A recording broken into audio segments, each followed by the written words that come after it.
Good morning. I'm Matt Farrar. This is Joe Clements. We're here live at Strategic Digital Services here in Tallahassee. We've got a few things to run through for you today. We're going to talk about some of the latest news in digital marketing and advertising. We're going to have a short episode for you today, so don't worry. This is not going to be an hour-long one. Stick with us for the next few minutes. Joe, hit us with the first piece of news. So, first big piece of news this week in digital marketing is Instagram is rolling out IGTV to compete with YouTube for video views.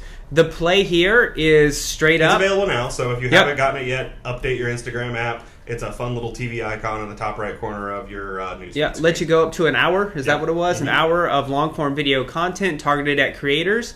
Now, when Instagram says creators, what this is code for is getting those creators to a point where they can monetize on the platform and start competing with YouTube. If you need a little background on how that video creator ecosystem works, YouTube drives significant revenue by having well-known YouTube creators do videos that appeal to niche audiences all the way up to millions, tens of millions, hundreds of millions of people globally. They've invested pretty heavily in that sort of content. Now, it's become controversial over the past 2 to 3 years because what YouTube has been doing, Google has been doing, is taking a bigger and bigger piece of that creator's content, and then, of course, the video suggestions after that, often taking people off the creator's page. It's actually gotten recently to the point on YouTube where when a page you have subscribed to on YouTube posts a new video, you now no longer automatically get the notification. YouTube algorithmically determines whether you get the notification or not, even if you have subscribed. So creators on YouTube have been restless for a while, and Instagram thinks it can provide a platform for them to monetize and make more money on that platform. Knowing they're essentially the same company, can Instagram do it better than Facebook has done it with Facebook Watch? So here's what I think is interesting about the Insta versus Facebook Watch. Facebook Watch is really going for a more produced video hit. Right. I think IGTV is going right on to Facebook. It's looking to land, the next PewDiePie, the next big makeup designer.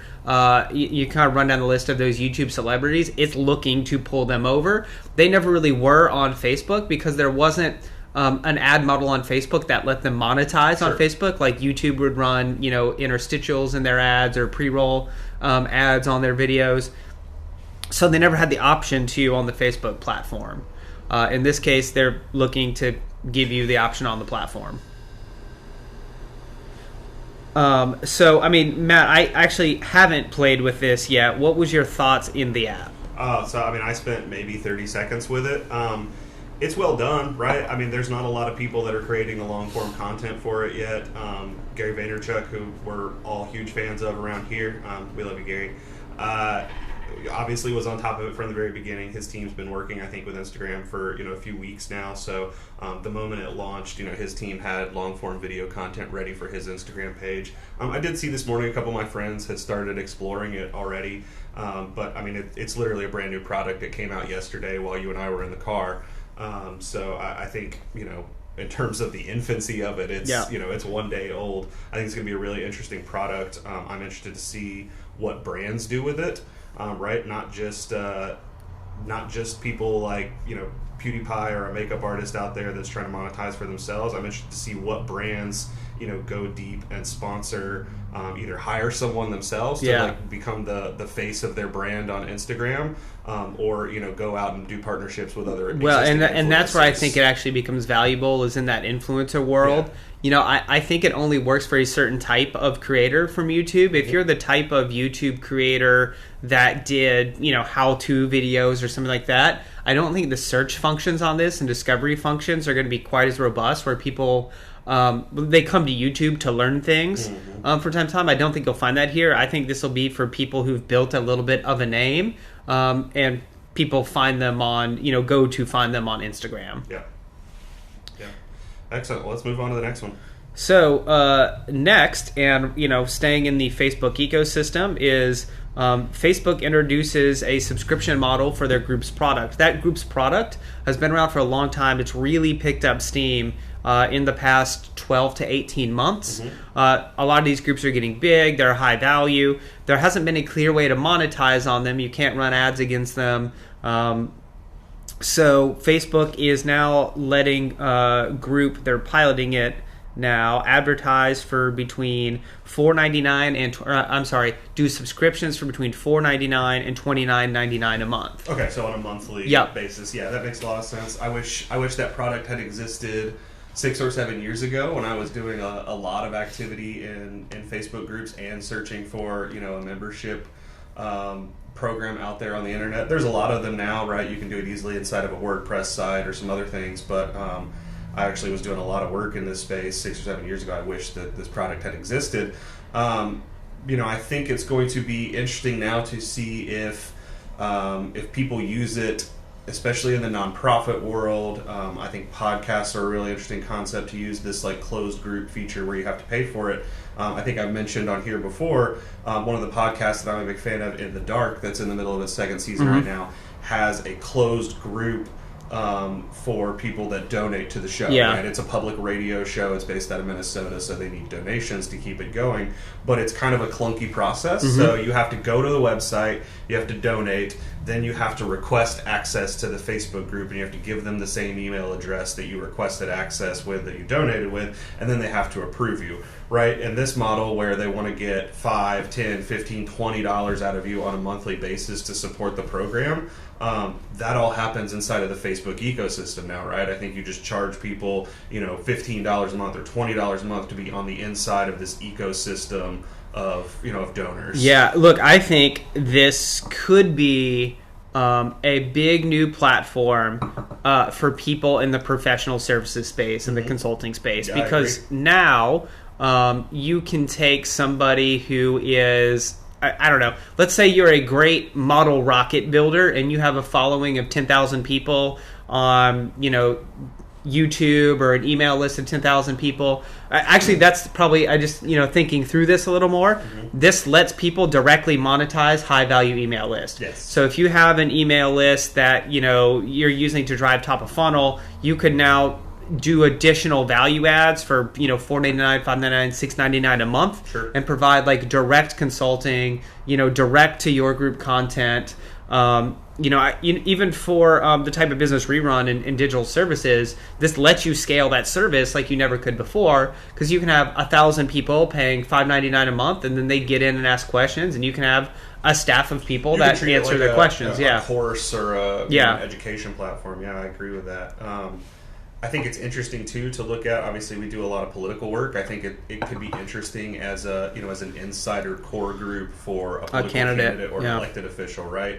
So you set it at let's say $29.99 a month or whatever their maximum is, and you get that recurring donation, obviously, to the campaign, and then that's how you have this core group of donors that can interact directly with the candidate. You have the candidate go in once, twice, 3 times a week and answer questions, respond to people. You probably put some content in there that is only shown to that group, that isn't a TV spot or a digital ad that's going out somewhere. Key question here: do you think someone could build $1 million revenue business on the back of this product? 100%. Yeah, 100%. I think the economics are there. Yep. What would you recommend to people who already have a large Facebook group that they do to monetize it? Do you make an announcement that, hey, we're going to monetize this starting August 30th? Yeah. Do you move over to a new paid group and you have a free group that you kind of use to pull people in? Yeah, I think if you're the admin of a group that has a lot of members and there's a lot of past content in there, like, you've got a decision point to make, right? Obviously, one way or the other, it's going to probably upset some of your existing members if you're putting valuable content in there. A lot of groups right now are being treated as discussion forums or, chat rooms. And if that's the core concept there, that is probably a really low dollar figure that you want to put if you think you can monetize that to have access to a chat room or a message I think forum. if you're giving any sort of advice or access, I think you've got to determine do I start off a new free group and make the existing one be the the paid group going forward, or vice versa? Do I leave all the stuff that's here for free for people and go over and make a new paid group and try to drive people to that? I think it's going to be different in every case for a content creator, but I 100% think that there's somebody out there, whether it's teaching people how to do some of the things that we do here, whether it's teaching how to make a website, whether it's teaching photography or videography skills. I think somebody out there is probably going to make $500,000 or $1 million off of this product, just by giving away their best information and putting a lot of people in that group. At low prices per entity. Yeah. So I think the Instagram video is big. I think in a lot of verticals, this could actually be bigger, because like the fact is, I can't think of a similar product that exists at scale where you can monetize a membership based, effectively it's a chat room, right? I think groups get a bad rap too. I think they get undervalued a lot of the time. People think that because pages are where the advertising happens, that groups kind of fell by the wayside. You got to remember, groups are essentially a legacy product for Facebook. It's been around since the early days, since the 2005, 6, everything. In the beginning, groups existed long before pages existed in Facebook. So from a business, from a political marketing standpoint, I think a lot of groups, died when pages became really popular. I think a lot of the existing groups died. I think the ones that still exist today and have activity going on, it's really high value activity, right? It's people that are super engaged, that visit that group on a regular basis. And I think there's a lot of value happening in that space. What I'm interested in is, what is your churn in and out? Could you do something where you start a travel group where people maybe pay their $10 a month for the 10 weeks leading up to their vacation, and then when they're in there and in the group, they can get in and immediately ask for travel advice, food, dining information, and start pulling local info.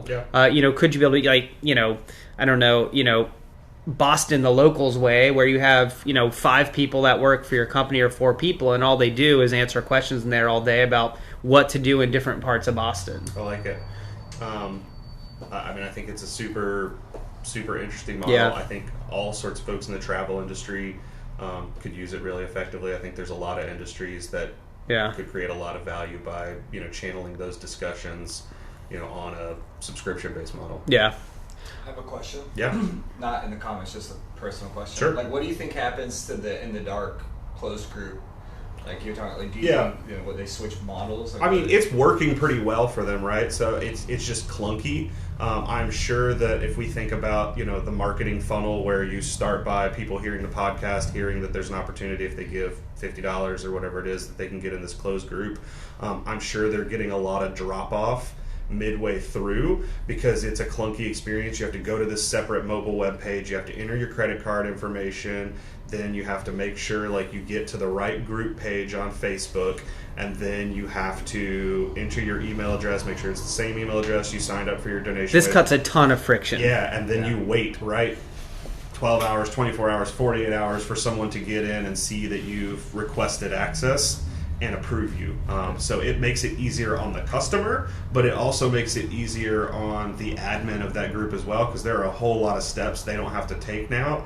And they can probably, in the example that you're talking about, this podcast, it was a one-time donation. I think that they could go for a lower dollar number and get that recurring donation and actually generate more long-term revenue, right? Because if you get people interested in the content, unless they just want to drop off altogether, they're probably going to keep coming back as this podcast keeps airing, as new episodes come out, to keep having those discussions with other listeners. And the most valuable thing is the hosts of the podcast in this example are in this group, answering people's questions directly, right? So there's no other forum basically that I would have aligned to the person, conducting these interviews, hosting this podcast, to actually get my question answered. Right. This is a really interesting concept to do that. So, I'm sure we will come back to that, because I think we'll see pretty quickly in the next couple of months some people coming up with some compelling use cases. Now into some research on the digital industry as a whole. eMarketer late last week put out some new research on time spent on mobile devices by U.S. adults versus time spent on TV and what that will look like next year. What's the big takeaway from it? Well, so next year, adults will spend 3 hours and 43 minutes on a mobile device and 3 hours and 42 minutes on TV. And that'll be the first time that time on a mobile device has surpassed TV. And so this is time that is not deduped. So this accounts for people who are watching TV and have the mobile device up. Right. But, for the most part, we all know, if the device is up, you're paying attention to the device, not the TV. So I would argue that, probably an hour of this 3 hour, 42 minute TV time actually happened a little while ago. Yeah. Well, is on mobile. Yeah. Like the TV's running, it's on, but the person's staring at their phone. Mm-hmm. Look, here's my takeaway here. I think we are probably entering peak mobile. I think it's very hard to get people to spend more than, what are we looking? We're heading into 3 hours, almost really 4 hours. There's not much more time they can spend with a television every single day. Yeah, well, in 2012, it was 4 hours, 37 minutes for TV. So, it's lost almost an hour over a course of 6 years. But yeah, mobile device is peaking. And I think what starts to eat at mobile device is going to be audio. Mm-hmm. And we talk about audio all the time, but when you think about a lot of that device time being spent, it's being spent on search. It's being spent on answering queries. Another interesting part of this study, and look, this is why the mobile app game is so difficult, in my opinion. People use 4 to 6 mobile apps a day, 4 to 6 websites. That's it. So of all the apps you have on your phone, of all the apps and apps, the average person is in 4 to 6 of them, period, end of story. And the most popular apps... If you don't believe us, go to your phone's battery use settings and see what's taken up most of your battery out of the last 24 hours. I would love to do a video, producer Kyle, where we just do man on the street and we go up to people around town and just look at their phone battery use. Oh, yeah, that'd be cool. Yeah, let's make a note of that. That'd be a cool promo video, I think. No. I think you just push a button and that noted it. Noted. He'll forget about it later. The whole time, so she just noted that for us. So, most popular apps: weather, maps, news, sports, and dating apps. Here's my issue with all 4 of those things. The audio function on my Echo and, soon to be one day my phone maybe, does weather. Audio dating? Well, I think dating is harder to replace. I agree. Because of the visual component. But 10 years ago, people would have argued that actual dating in person true. is And hard to replace. now it's the norm. And now everyone does it on the internet. But weather, maps, news, sports, I think audio has Siri, that covered. Yeah. Yeah. What's the What's weather? the score? Recently at the Stanley Cup, every time to find out what the game and the score was, I would just ask Google Assistant. Yep. Every single time. Instead of just searching it. Yeah, and so that's why, now we're at 20% of all search is voice, and we're heading towards probably 50 by 2022. The only time I check the weather now in the app and not through an audio query is if I want to see the radar. Yep. So this is only going to accelerate, I think, as voice devices are showing up in cars and watches and everywhere else. And so I think what you see is coming into 2020, 2022, I think you're going to see time on mobile device fall off fairly rapidly, because a lot of that time is really time I'm clicking to find the weather, I'm checking the sports update. You'll still have your true browsing time, your value time, but a lot of the glance time, that's going to go away. And mobile is still going to be super valuable. It'll probably still exceed addressable TV, so TV that you can actually buy ads on. But I think there's an argument to be made that some of the audio query time could or should be counted as mobile time, right? In a lot of cases, the only reason that you're able to make the audio query is because your mobile device is nearby. If you have an Amazon Echo in your living room, then that's one thing. For ad purposes, though, the ad load you can serve on someone asking what's the temperature is much lower than what you can serve at glance, because of the amount of information we can take in visually on a screen is much greater in a 3-second period than we can take in on through our hearing. Mm-hmm. So look, I think in that case, the game is who does the best audio version of weather, maps, news, sports. So let's go deep into one more story here. Yeah, so let's take on the the Nielsen CMO Yeah. research for 2018, which I think, and I'm pulling it up here, so we have it, is very interesting. Give me a second while I scroll to the top of the research here. So key findings. Marketing analytics is a big deal to CMOs, understanding and knowing what they're doing, and most say they actually don't have a good handle on what's going on. Right. In fact, 74% say they have little to no confidence in the technology. What I think are my big takeaways here, what are they trying to measure? And then do they plan on growing? Sure. So let's go, what are they trying to measure? So importance of marketing and measurement technologies from this Nielsen research of CMOs put out. The biggest thing they're trying to measure is reach and frequency measurement. So are we putting ad load on top of our target audience? And that's 82% of them rating it as very important or extremely important. And then ad viewability is number 2. If you are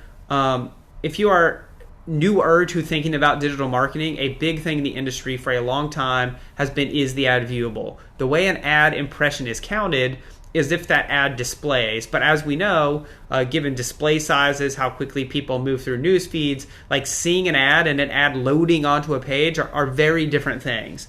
I think the industry's made a lot of improvements in that over the past 2 years, but I think it should still be a concern because there's studies that show as many as like 40% of the ad loads aren't actually visible. Yeah, and some of the platforms' built-in rules actually help with that, right? Like Facebook's 20% rule, if you're not familiar with, Facebook has a general rule. It used to be a little bit stricter. It's more generic now. That more than 20% of an image you use as an ad on Facebook can't be text. That is an obnoxious rule in some instances where you're trying to put, a quote on a graphic or a lot of text-heavy content. What it forces, though, is in a quick scroll where somebody's going down the news feed, it makes it a little bit more likely that they're able to consume that content in that ad than if there were, 12-point font of, 100 words on a graphic in that ad. And look, and we know on quick impression for Facebook, like the first second of your video is what matters most. Yep. So here's another piece of this. What CMOs rated has their most effective digital traditional channels, or what they rate as effective. Number 1, 69% of CMOs think social media is effective. 69% think search is effective. And 54% think programmatic is effective. So that fall off from social media to search, what that tells me is CMOs are about as fully bought in on search as you can get. Mm-hmm. And then once you get into display, programmatic, and mobile falls to 50. And then traditional stuff just kind of starts to fall off a cliff. Now, look, their confidence in traditional may have always been low. There's always been the adage that, like, I know 50% of my ad budget is wasted. I just don't know which 50%. Right. But it's been certainly eroded over the last decade. Though, because of things like on-demand DVRs, right, recording, be able to skip through commercials. And so linear TV, 43% rate that as effective. And I think that's probably even a little bit high for linear TV, honestly. So another interesting thing for me, number of CMOs that expect budgets to increase. 82% think their digital budget will increase next year. Only 30% think their digital budget will increase next year. Growth in types of media. Budget will increase. Yeah. So basically, almost nobody's increasing their digital budget. Almost everybody's increasing their traditional. Everybody's increasing their digital. Look, I think what this shows is the ad industry, which is a $270 billion industry in the United States, is growing. It's up 7% last year. They'll be up 6% this year. That money is fleeing into where it's measurable and where consumer eyeballs are. Mm-hmm. It's probably taken 5 to 7 years to get to the point where I think, I might be biased because of what I do, but I think that the spend is starting to level up to where eyeball time is. Mm-hmm. I think what is still overvalued in this process is the TV cost, the radio cost, the mail cost is still more expensive than what it's delivering. I think what you're going to see over the next 2 to 3 years, digital costs are going to rise, your ad units will rise, and your traditional ad unit costs are going to lower, this is going to put the traditional media outlets into an absolute tailspin, Sure. in my opinion. I don't know how they can sell less ad load at a lower cost, but that's what they're going to be faced with. That's a difficult time for them. Another thing I think is there's some people, Gary Vaynerchuk's one of them, some others that think in 5 years Facebook will cost as much as broadcast TV.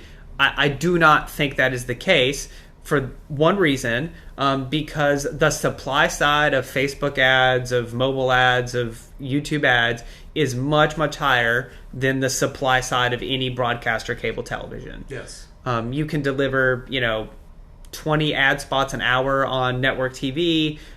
You can deliver And 20 million an hour on Facebook. Well, and because you can deliver them to The audience you large need, but still yeah. customized audiences, Yep. right? Like if I bought a broadcast spot in 1972 on Yeah. the ABC nightly news, Yep. right? Like everyone in the country was going to see that same ad. I know everyone in the country wasn't buying my beer or wasn't going to stay in my hotel chain or Yeah. whatever. Like I could go even at a large pace, right? Even millions or tens of millions of people in my target audience can still drill down to only the people I want to talk to. Yeah.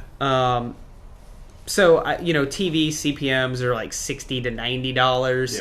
Yeah. Digital tends to be $8 to $20, $8 to $25, depending on what you're buying. And so maybe it goes to 35. 15 to 30. Yeah. Yeah. I mean, but it probably doesn't go up to 80. Or But 90. Facebook display CPMs don't go from 8 to 30; they go from 8 to 14, Right. which is high. That's a significant increase. Don't get me wrong. I just think the way the economics of digital compared ads one to work, one, it's a they don't work the drastic same way. difference, yeah. And we're gonna have to wrap up here. There was some media movement in the larger media business this week with the AT&T. AT&T Time Warner. merger, which I would love to get into, but we're going to be out of time, so we'll try and cover that next week. Yeah. Any last thoughts? No, I don't have any. Thanks for joining us today. I know it was a bit of a shorter episode, but we're gonna be back for you. Maybe next week, live somewhere else in the state that we might be. But after that, we'll get back to a more regular schedule. So, as always, we didn't take a lot of questions on air today, but if you've got a question about digital marketing or anything we talked about on the broadcast, just drop it in the comments below. We will tackle it. We're looking for them. So, thank you for tuning in. Thanks for joining us, and we will see you next time. Thank you.